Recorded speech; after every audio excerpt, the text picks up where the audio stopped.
Bonjour tout le monde, bienvenue à La Nature de l'enfance. Aujourd'hui, j'ai jasé avec Annie-Claude Boivin, TES, experte de la petite enfance. On a abordé le sujet de l'indépendance.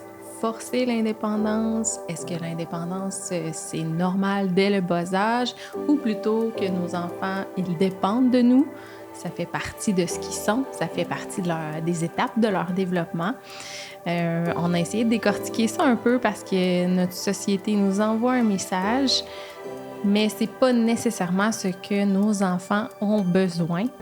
Alors, on a pris le temps, on est allé voir les aspects développementaux, comportementaux, puis on essaie de remettre tout ça en place pour mieux comprendre le pourquoi de cette dépendance-là qui a lieu d'être, qui est saine.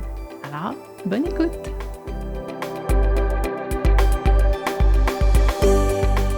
Salut Annie-Claude! Salut! C'est le fun que tu sois là. Oui, ça me fait plaisir. Pour une deuxième fois. Et oui. On va se rejaser aujourd'hui, mais avant, je vais te représenter au cas où. Donc, TES de formation, Ouais. Technicienne en éducation spécialisée, ce qui fait que tu aurais pu travailler autant avec des enfants qu'avec des adultes. Mm-hmm. Mais ta passion, c'est vraiment pour la petite enfance. Ouais. Tu as même bâti ton cabinet de consultation, ton bureau de consultation. Donc, Ouais. tu travailles auprès des parents, auprès des éducatrices. Ouais. Tu offres des webinaires, des formations en ligne, tout ça. Donc, on avait abordé ensemble la relation parent-enfant, adulte-enfant, ensemble. Et aujourd'hui, on va parler d'indépendance. Ouais. C'est un sujet aussi super important. Qui prend beaucoup de place, je pense. Oui, vraiment dans notre quotidien à cause de notre vision de ce qu'on aimerait que ce soit, des messages que la société nous envoie, puis de la réalité de ce qui se passe réellement au quotidien avec nos enfants. C'est beaucoup une question de culture. Oui, je pense qu'on en demande vraiment beaucoup à nos enfants ici. Le message qui nous est véhiculé, c'est que nos enfants devraient être indépendants très rapidement, en mesure de suivre un beat qui va vite, parce que nos vies vont vite, nos vies d'adultes vont vite, sont bien remplies. On aimerait donc ça, que ce soit simple, puis qu'ils nous suivent dans tout ça, puis qu'ils s'habillent, ils embarquent dans l'auto, qu'ils n'oublient pas leur boîte à lunch, puis que... puis même tout petit... Hein, on voudrait avoir de l'espace, qu'ils soient capables de jouer seuls. Puis on voudrait qu'ils grandissent vite. Oui, autant on est nostalgique de plein d'affaires, puis en même temps, ben, c'est le fun quand ils s'arrangent ou qu'ils Exact. On a hâte, tu sais, à leur premier pas, on a hâte à... Puis des fois, on a de la difficulté à juste comme se déposer nous-mêmes, puis à savourer ce qui est là, ce qui est fait. Puis après ça, ben là, quand on voit que ça grandit, on est comme « Ah, je m'ennuie de... » ou « Ça va tellement vite. » Fait que ouais, c'est ça. On est beaucoup dans... le désir que les choses avancent, que les choses aillent vite. Je pense qu'on a aussi beaucoup en tête, en tant que parents, que c'est notre job, tu sais, de comme... Oui, c'est ça, que ce serait à moi, en tant que parent, d'apprendre l'indépendance à mon enfant. Mm-hmm. Mais c'est-tu vraiment ça? Ça fait-tu partie de mon rôle? Pas particulièrement. Non. Ben, en fait, là, c'est pas une question d'apprentissage. C'est ça qui est important. C'est qu'on a beaucoup dans l'idée que nos enfants doivent apprendre à être indépendants, apprendre à se détacher de nous, puis apprendre à s'individualiser. Mm-hmm. Quand, dans le fond, ça se développe. Ouais, ça s'apprend pas. Moi, ce que j'ai besoin, c'est d'offrir les conditions nécessaires à mon enfant à ce que cette autonomie-là, puis à ce que cette indépendance-là puisse émerger. Ouais. Je dois pas leur apprendre, je dois simplement offrir ce qui est nécessaire à ce que ensuite cette indépendance-là prenne sa place. C'est vraiment ça. Fait que c'est pas une question d'apprentissage, mais bien une question de d'environnement, de ce que je vais offrir justement à mon enfant. Puis aussi, ben, ce qui est tu sais, pour revenir à cette image de la société qui veut que l'enfant prenne beaucoup en indépendance, mais on a aussi cette fierté-là de parents, puis c'est hyper valorisé aussi, là, de voir que, hey, ton enfant, tu sais, il est capable de jouer seul pendant super longtemps, tu sais, ou il est capable de s'endormir seul sans problème, tu sais, qu'il s'habille le matin, puis, aïe, toi, ton enfant, il est capable de faire ça, bravo, tu sais. Fait qu'on a comme une espèce de vision du parent qui réussit. Du parent qui réussit en voyant son jeune enfant faire se débrouiller ou faire des choses par eux-mêmes. Puis là, après ça, le parent qui est comme un peu avec l'enfant sous sa jupe, mettons. Ouais. Là, on se dit, faudrait que, faudrait qu'il y ait Ouais. certaines choses qui changent, faudrait que, tu le pousses un peu plus hors du nid, sinon il apprendra jamais. Fait que ça, c'est beaucoup des discours qu'on entend dans la société qui ne font pas de sens Non, avec le développement réel de l'enfant. Exactement. Parce qu'en forçant, c'est ça, on a peur que si on le pousse pas en dehors du nid, il apprendra jamais à voler. Oui, exact. Mais si on prend juste cette image-là, pousser un oisillon trop tôt en dehors du nid, il n'y a pas beaucoup de chances qu'il se mette à voler. Non, ça risque de finir en catastrophe. C'est ça. Alors, biologiquement, puis développementalement parlant, c'est normal que mon enfant il dépende de moi. C'est normal que je fasse des choses à sa place. Exact. En fait, là, tu sais, pour revenir, par exemple, au premier épisode, si jamais ceux-là qui nous écoutent aujourd'hui ont écouté l'épisode qu'on a fait ensemble, on parle beaucoup des instincts. Il y a cet instinct alpha et cet instinct de dépendance. Mm-hmm. C'est nécessaire que l'enfant dépende de nous. En fait, là, si on regarde au niveau biologique, on creuse plus au niveau scientifique, mais avant l'âge de 7 ans, les enfants dépendent littéralement de nous pour leur survie. Ouais. Ils ont besoin d'un adulte pour survivre. Donc, au moment où ils sentent justement que ce parent-là pousse en dehors du nid, il y a un sentiment d'alarme qui vient de se créer parce qu'au niveau de tout ce qui est biologique, intrinsèque, ils ont besoin de cet adulte-là pour grandir, pour se développer, pour devenir mature. Donc, instinctivement, ils vont être très alarmés puis peut-être avoir encore plus envie de se raccrocher. Puis, il y a quelque chose de pas logique dans nos attentes, justement, là. Si je suis toujours en train de pousser pour qu'il fasse seul, mais que quand je demande quelque chose, je m'attends à ce qu'il me suive tout de suite. Oui! C'est ça. C'est sûr qu'il faut que j'offre, il faut que je puisse lui montrer qu'il a le droit de dépendre de moi puis qu'il peut se poser auprès de moi si j'ai aussi envie qu'il me suive quand je demande quelque chose, tu sais. C'est ça. Fait que pour ajuster tout ça, il faut qu'on invite notre enfant à dépendre de nous. Ouais. Qu'on soit dans l'accueil de cette dépendance-là.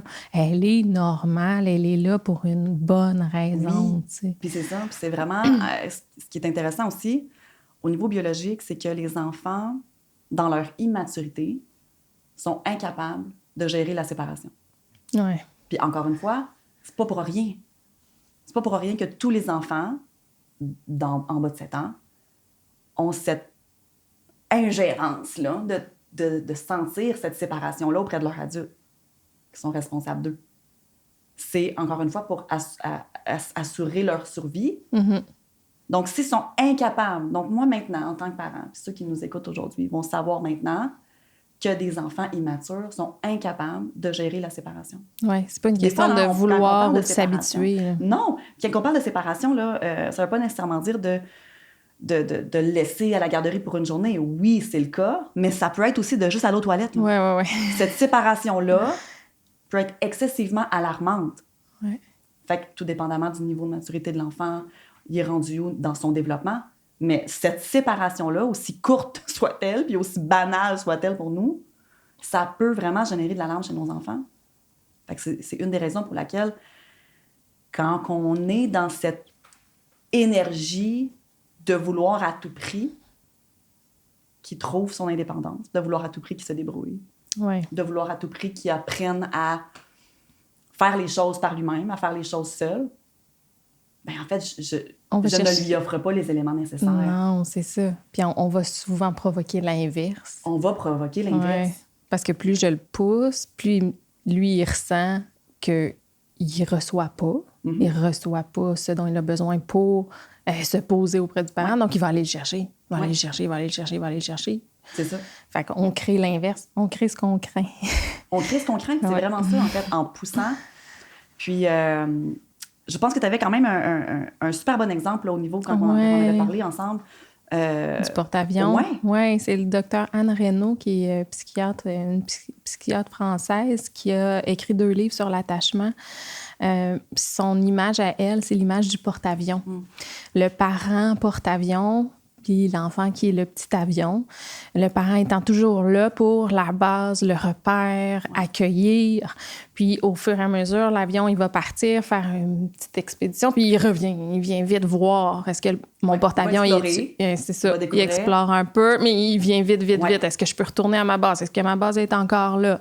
OK, oui, elle est là. Bon, cette fois-là, je vais aller un peu plus loin. Mais OK, je reviens. Puis plus il vit d'expérience où à chaque fois, à chaque retour, son porte-avions, il est là, il est stable, il accueille. Plus il va avoir confiance qu'il peut aller loin en sachant.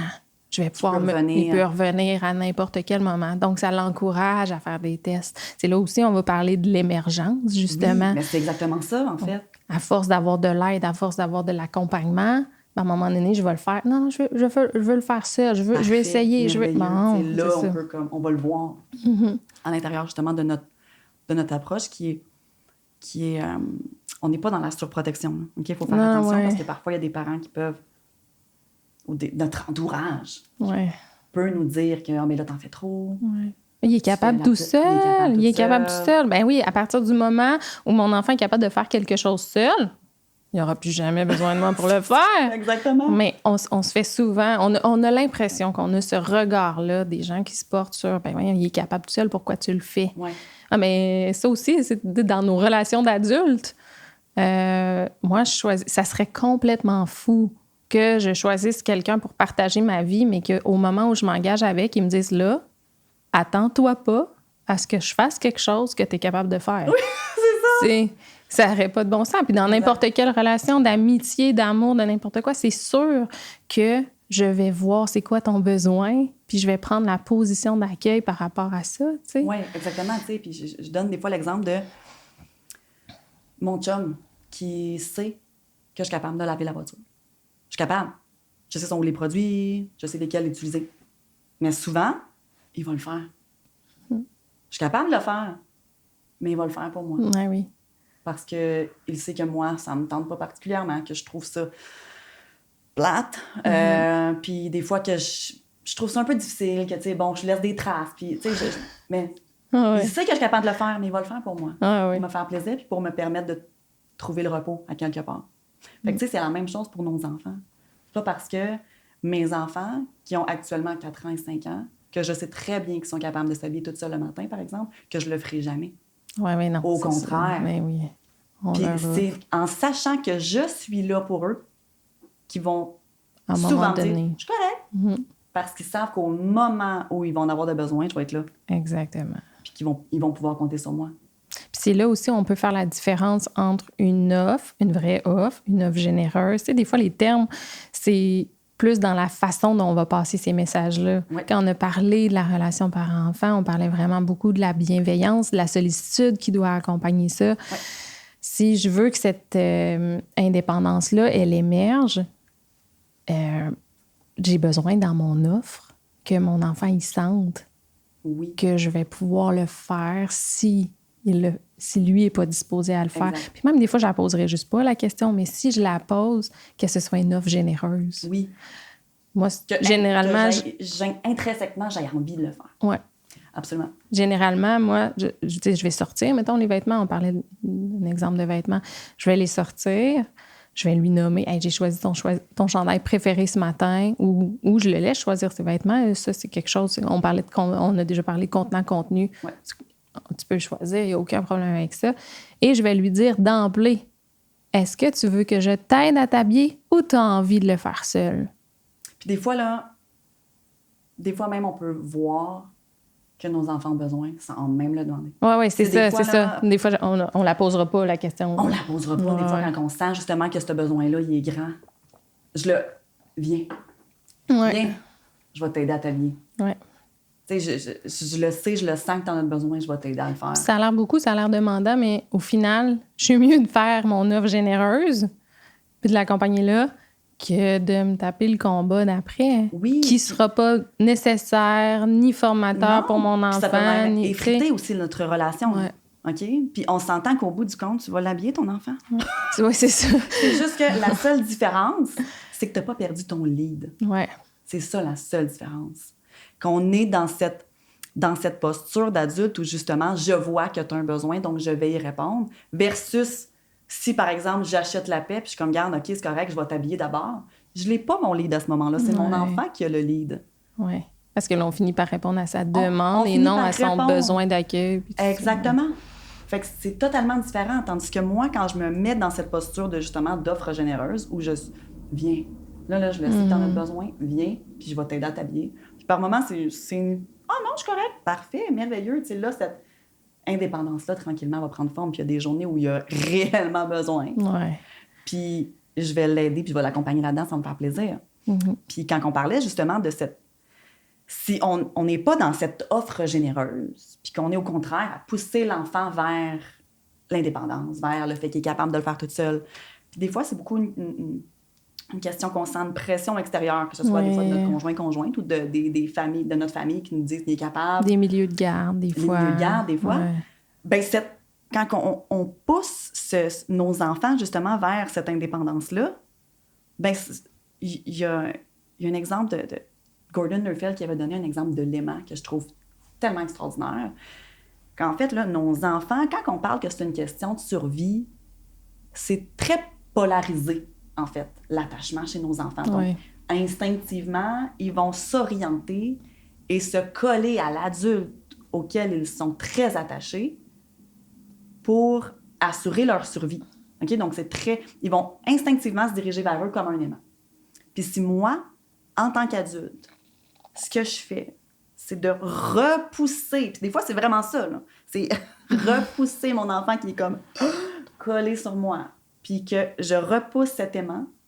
Qu'est-ce qui arrive si on prend deux aimants ensemble et qu'on les sépare? Ouais, non. Et oui, il cherche à se rapprocher. Il cherche à se rapprocher. Puis il se rapproche vite. Ouais. C'est très, très rapide. C'est exactement la même chose pour nos enfants. Donc, s'ils sentent instinctivement qu'on les pousse, qu'on crée une distance entre eux et nous, instinctivement, ils ne sont pas bien.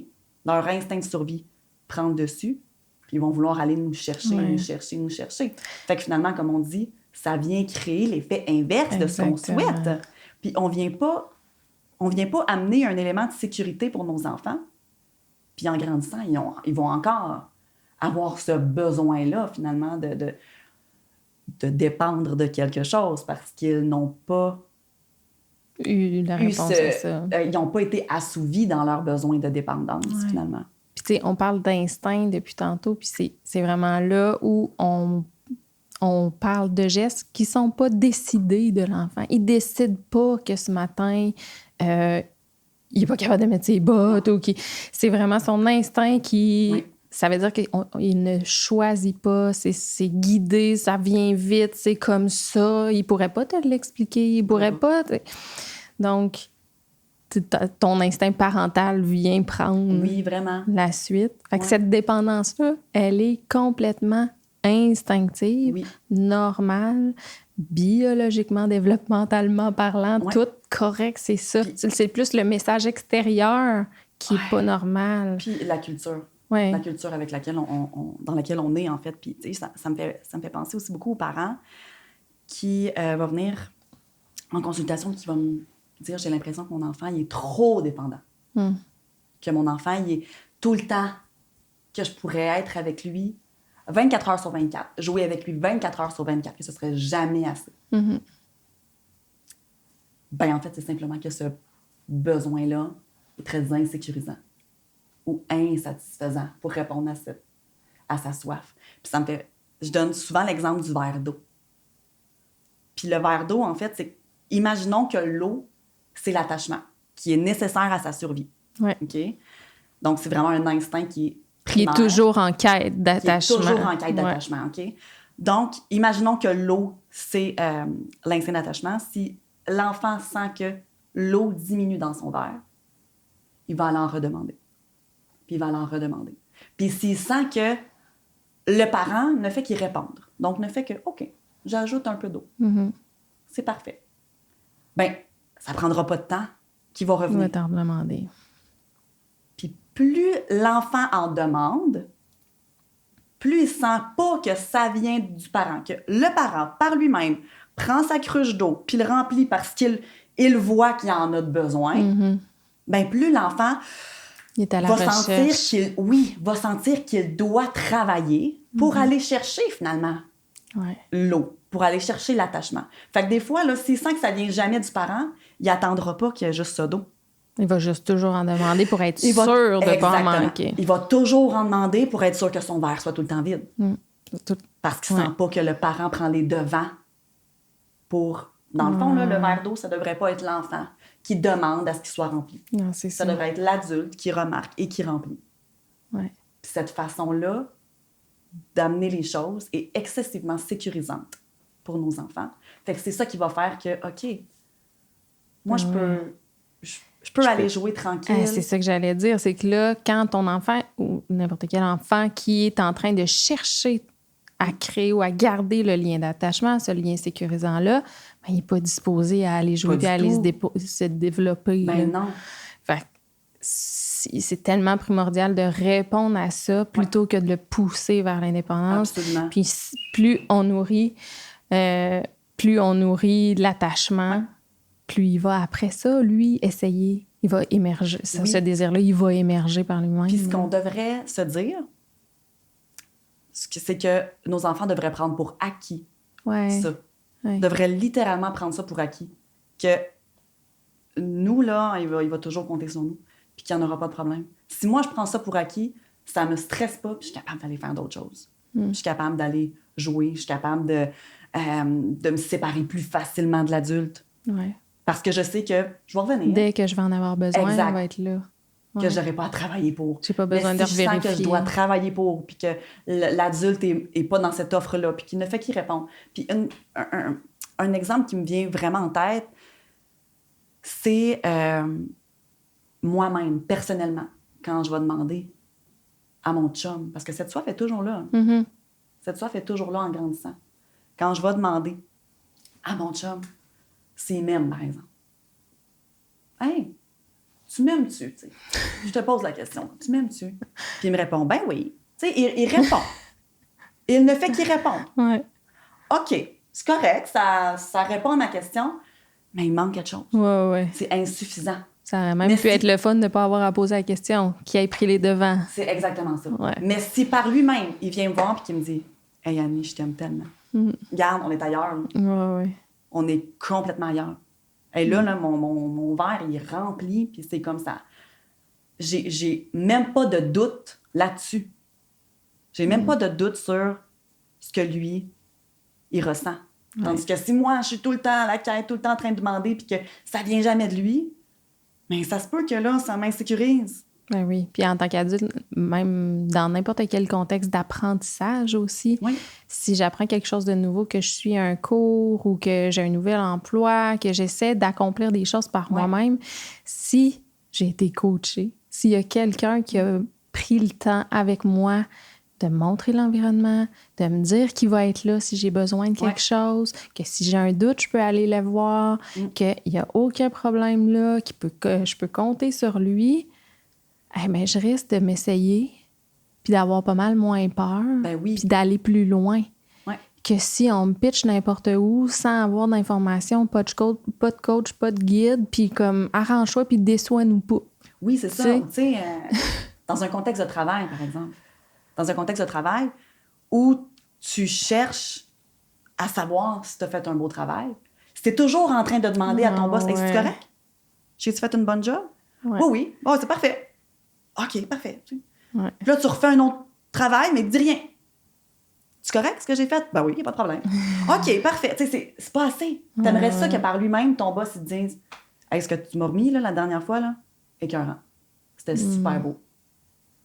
C'est la même chose, là. Au bout du compte, on s'entend que le travail, c'est le même, il a été bien fait, mais c'est la façon que la personne qui est en charge, comment c'est reçu, comment il l'a exprimé, puis comment il a pris ça en charge, finalement. Comment il a répondu à ça. Fait que c'est la même chose pour nous. Nous, ce qu'on devrait, c'est offrir. Puis là, ça peut peut-être faire peur, mais c'est offrir plus que demander. C'est ça. En fait, on essaie le plus possible, de ne pas attendre la demande de l'enfant, d'aller au-delà. Au-delà. Plus on va l'offrir, on vient avec ton aimant. T'sais, plus je l'offre, mais là, il n'y aura plus besoin de tout le temps revenir. Non. Il va savoir. Donc, il va finir par avoir envie de l'essayer puis de le faire plus par lui-même. C'est ça. Fait qu'au quotidien, on se rappelle que l'indépendance, que la dépendance, que le fait que mon enfant ou que les enfants dépendent de nous, c'est normal. C'est une saine dépendance. Elle est nécessaire à leur bon développement. Elle comporte quoi? On y va. 3 points, c'est... On a parlé de vraiment le rôle du parent. Le rôle du parent, beaucoup. Ben, sa justement, posture. Là, dans sa posture, dans sa façon d'offrir, dans sa façon aussi de reconnaître le besoin. Ouais. Le deuxième point qui est de nourrir l'attachement. Cet attachement-là. Ouais. Donc, quand on voit justement que nos enfants sont dans cette quête-là, on peut reconnaître des petits red flags. Que, oups! Là, ici, je vois qu'il y a un besoin plus grand de moi. Comme, par exemple, de s'habiller. Oui. Comme, par exemple... Oui, parce que le besoin ou nourrir l'attachement, là, ça ne veut pas dire que ce matin, je sais que l'habillement en soi va être un défi. Je peux remarquer que mon matin, en général, ne se passe pas de manière optimale. Donc, tantôt, je ne forcerai pas pour mettre ses bottes tout de suite, tout seul. Ouais. Je vais faire comme, OK, vu le déroulement de notre matin... je vais offrir plus. Puis là, on s'entend, là. C'est tough, là. Ben oui, c'est correct, top. Là. Si lui, il n'a pas un bon matin, il y a des bonnes chances que le mien soit pas top non plus, puis que je sois plus fatiguée ou que je trouve ça plus rushant. Qu'est-ce qu'on fait dans correct, on est humain, là. Mettons qu'on fait semblant. Tu fais semblant que tout va bien? Que tout va... Ben, tu sais, on fait semblant qu'on est en contrôle. Oui. C'est une question de garder ton lead, là. Oui. Ouais. Parce que, en plus, c'est que c'est alarmant si ton enfant, il sent encore plus que comme tu gères rien, puis que c'est la panique, puis que t'es à bout. Ouais. Il risque pas de prendre le bon chemin, là, pour t'aider, Ça se peut qu'il là. prenne le lead. Puis là, ça se peut que tu trouves ça encore plus difficile. Ouais, c'est ça. Que ça soit encore plus challengeant. Mais c'est ça, fait qu'on vient nourrir l'attachement, on vient nourrir que ce soit à travers la proximité, l'affection, à travers la similitude, à travers, tu sais, bref, reconnaître qu'est-ce qu'on a en commun à ce moment-là. Mais tu sais, bref, on veut venir nourrir l'attachement. C'est super important. Puis... l'ouverture... ouverture à la vulnérabilité. Ouais. Voilà, je cherchais le troisième point, ça n'a pas paru. Ouverture à la vulnérabilité, c'est ça, exactement. Fait que par moment, on remarque que c'est plus difficile, mais on fait quand même cette place-là, justement, aux larmes, à la frustration. C'est pas particulièrement évident, mais je pense qu'un des points les plus importants à travers notre job de parent, puis à travers cette indépendance, c'est qu'il y a une confiance dans cette vulnérabilité-là. Pour que mon enfant puisse prendre en indépendance, il a besoin de sentir que je suis capable d'en prendre, c'est ça.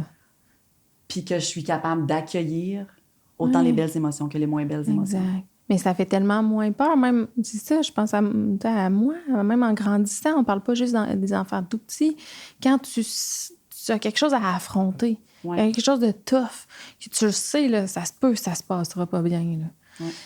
Si tu as confiance que quelqu'un va t'accueillir tel que t'es, avec tes forces, tes faiblesses, puis que cette affaire-là se soit bien passée ou pas bien passée, pantoute, ben tu risques quand même d'avoir plus la force d'y aller. Si tu le sais qu'il y a quelqu'un, tu vas être accueilli. Et ils vont me ramasser. Peu importe comment je vais revenir de là, ils vont me ramasser puis ils vont m'aimer quand même. Voilà, en tant qu'adulte, je pense que je vais avoir beaucoup moins de difficultés à affronter certains défis, puis certaines situations qui sont plus challengeantes quand je le sais que peu importe ce qui arrive, que ce soit agréable ou non, que ce soit stressant ou non, que ce soit frustrant ou non, que j'aille quelqu'un à appeler puis expliquer comment ça s'est passé. Tandis que si je sens qu'il n'y a personne dans mon entourage qui est prêt à accueillir cette vulnérabilité-là, oublie ça, je ne vais même pas essayer. Je prends même pas la chance. Je prends même pas la chance. Je ne vais même pas essayer d'aller affronter certaines choses parce que je sais que ça va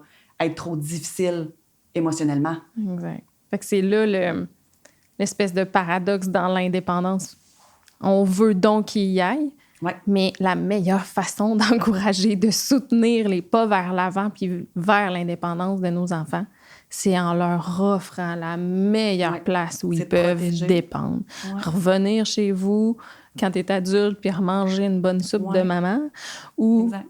quand ils sont tout petits, hey, à matin, là, je vais te mettre ton habit. Oui. Ouais. Fait que, tu sais, pour revenir, mettons, à ce qu'on a dit, là, que ça ne relève pas d'un apprentissage, mais bien d'un développement. Oui. Fait que pour que l'indépendance se développe, ça prend de la dépendance. De la dépendance. Ça prend de la dépendance. C'est nécessaire. C'est nécessaire. Fait que c'est pas juste un mauvais message de notre société de genre pousse sur ton indépendance si tu veux qu'il devienne. Là. Non, c'est développemental. Il faut de la dépendance pour que l'indépendance apparaisse. Exact. Il faut qu'il soit safe, qu'il soit secure, qu'il se sente qu'il n'y en a pas de problème pour ensuite développer son indépendance. S'il sent que c'est forcé, que c'est obligatoire, que c'est nécessaire, qu'il n'y a pas de place à cette dépendance-là, en grandissant, ça va se retourner vers une autre forme de dépendance. Fait que ça peut nuire à ses relations, à lui-même. Ça va être excessivement difficile en grandissant de pouvoir s'épanouir. D'avoir une saine relation avec cette indépendance-là ou dépendance. Ouais. Exactement. On va toujours chercher cette dépendance, finalement. Puis, dans l'épisode sur le rôle de parent, on nommait que ça pouvait faire émerger toutes sortes de choses en nous aussi. Ben, acceptons aussi de revoir peut-être notre rythme, notre beat de vie. Est-ce que ça se peut que je sois sur un beat qui ne permette pas... Qui n'est pas aligné avec... Exactement, qui n'est pas aligné avec ce que je dois, ce que j'ai envie d'offrir. Là. C'est super tough, mais... C'est vraiment confrontant parce qu'on a... C'est ça fait partie de la culture. Ça fait partie de ce qu'on est. Il faut travailler. Tu sais, il faut qu'on aille faut qu'on soit occupé. Oui. Même pour nous, c'est bien vu que ce soit bien chargé. C'est valorisé. Il faut qu'on soit occupé. Il faut que nos enfants fassent toutes sortes d'activités. Il faut qu'on... Mais qu'est-ce qu'on a réellement besoin puis qu'est-ce que nos enfants ont réellement besoin? C'est ça qu'il faut se poser comme question. C'est ça. Qu'est-ce que, en ayant ce beat de vie-là, à qui je réponds? À quoi je réponds? C'est ça qu'il faut, je pense. Fait que prendre le temps de regarder en nous aussi, puis dans notre vie, dans notre quotidien, est-ce que j'ai le meilleur contexte? Est-ce que j'incarne aussi ce que je veux lui offrir? Puis est-ce que j'invite cette dépendance-là ou si je suis vraiment plus dans le... Oui, parce que j'ai juste pas le temps. Parce que j'ai juste pas le temps, parce que je trouve ça difficile, parce que je trouve ça accaparant. On a aussi... Puis c'est correct, là, de se sentir comme ça. Je pense que ça vient simplement... Ça sonne des cloches, puis oui. Exact, ça vient sonner une cloche, ça vient nous indiquer que, oups, il y a peut-être quelque chose à rééquilibrer ou à réaménager dans notre quotidien pour nous amener à répondre davantage à nos besoins, répondre davantage aux besoins de nos enfants, puis à nous déculpabiliser de certaines choses. Oui. Fait que leur offrir le meilleur cocon, là, pour qu'ils puissent se déployer puis s'envoler de la meilleure façon possible. C'est ça. Génial. Je pense que ça fait un bon tour. L'indépendance, la saine dépendance. Offrons-leur, prenons le temps, accueillons pour qu'ils puissent le mieux possible se développer puis compter sur nous à long terme. Compter sur nous à long terme. Savoir qu'il y a toujours quelqu'un. C'est bon.